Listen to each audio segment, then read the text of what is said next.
Hi అండి, welcome to my channel my kitchen. నేను మీ సుకన్య. ఈరోజు మనం వాడిన గోంగూరతో గోంగూర పప్పు చాలా బాగుంటుందండి. మనం రెగ్యులర్గా చేసుకునే పప్పు కాకుండా ఒకసారి ఇలా ట్రై చేయండి, సూపర్గా ఉంటుంది. అన్నంలోకి చపాతీలోకి చాలా బాగుంటుంది. ఇది 2 days నిల్వ ఉంటుందండి. ఒకసారి ట్రై చేయండి, చాలా సింపుల్గా చేసేసుకోవచ్చు.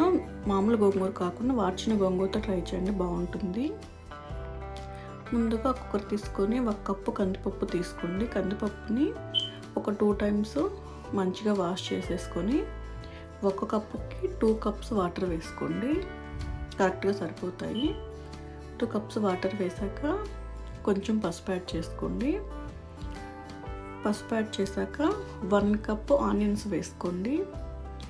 ఆనియన్స్ వేసాక ఒక 3 మీ ఇష్టం పచ్చిమిర్చి, మీ తినే స్పైసీని బట్టి పచ్చిమిర్చి వేసుకొని కొంచెం ఆయిల్ వేసేసుకోండి. మనము వాటర్ అనేది పొంగకుండా ఉండాలంటే కొంచెం ఆయిల్ వేసుకోండి. ఆయిల్ వేసేసుకొని విజిల్ పెట్టేసుకోండి. ఇక్కడ చూసారా, వాటర్ ఎక్కడ బయటకు రాలేదు. నేను చెప్పినట్టు వేస్తే ఆయిల్ పొంగ రాకుండా ఉంటుంది వాటర్ అనేది. తర్వాత ఒక కడాయి తీసుకొని పోపు కోసం ఆయిల్ వేసుకోండి. ఆయిల్ కొంచెం హీట్ అయ్యాక అందులో ఎండుమిర్చి వేసుకోండి. ఎండుమిర్చి కొంచెం ఫ్రై అయ్యాక పచ్చిశనగపప్పు, జీలకర్ర, ఆవాలు వేసుకొని బాగా ఫ్రై చేసుకోండి. అవి కొంచెం ఫ్రై అయ్యాక కరివేపాకు, అలాగే దంచి పెట్టుకున్న వెల్లుల్లి వేసుకొని ఒక 2 minutes ఫ్రై చేసుకున్నాక సన్నగా తరిగిన ఆనియన్స్ వేసి ఫ్రై చేసుకోండి. ఇక్కడ మనం ఉడకబెట్టుకున్న పప్పు చూసారా, బాగా ఉడికిపోయింది. పప్పుని మంచిగా ఒక గరిటె తీసుకొని మంచిగా మెత్తగా మెదుపుకొని పక్కన పెట్టేసుకోండి.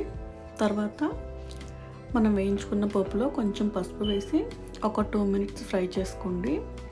వాడిన గోంగూర అంటే గోంగూరని మంచిగా క్లీన్ చేసుకొని ఒక కడాయి తీసుకొని అందులో 1 tablespoon ఆయిల్ వేసి బాగా పేస్ట్ లాగా అయ్యేలాగా ఫ్రై చేసుకోండి.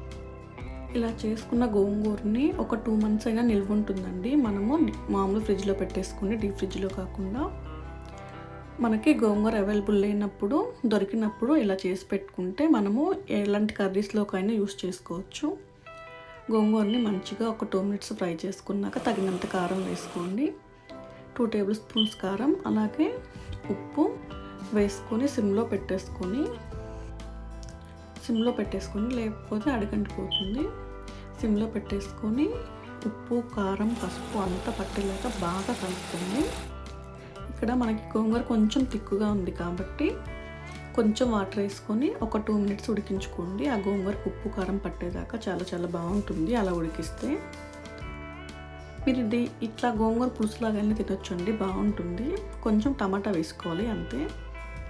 ఇలా కొంచెం బాగా ఉడికించుకున్న దాన్ని మనం ఆల్రెడీ ఉడకబెట్టుకున్న పప్పులో వేసేసుకోండి. తిరుగుమాతని ఆ పప్పులో వేసేసుకొని ఒకసారి మంచిగా కలుపుకోండి. ఇక్కడ చూసారా, చాలా మంచి కలర్తో గోంగూర పప్పు చాలా బాగుంటుందండి. ఇక్కడ మనము పప్పు వేసుకున్నాక కొంచెం తిక్కుగా అయింది కాబట్టి కొంచెం వాటర్ వేసుకొని ఒకసారి కలుపుకోండి.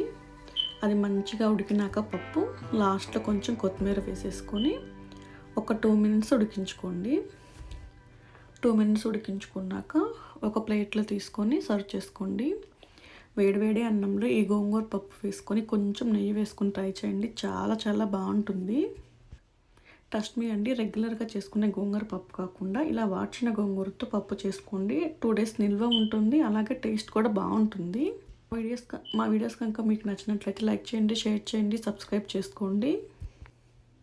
అలాగే మరిన్ని వీడియోస్ కోసం మై కిచెన్ ఛానల్ని సబ్స్క్రైబ్ చేసుకోండి. అలాగే ఈ పప్పుని ట్రై చేసి మీ ఫీడ్బ్యాక్ని కమెంట్ సెక్షన్లో కామెంట్ చేయండి.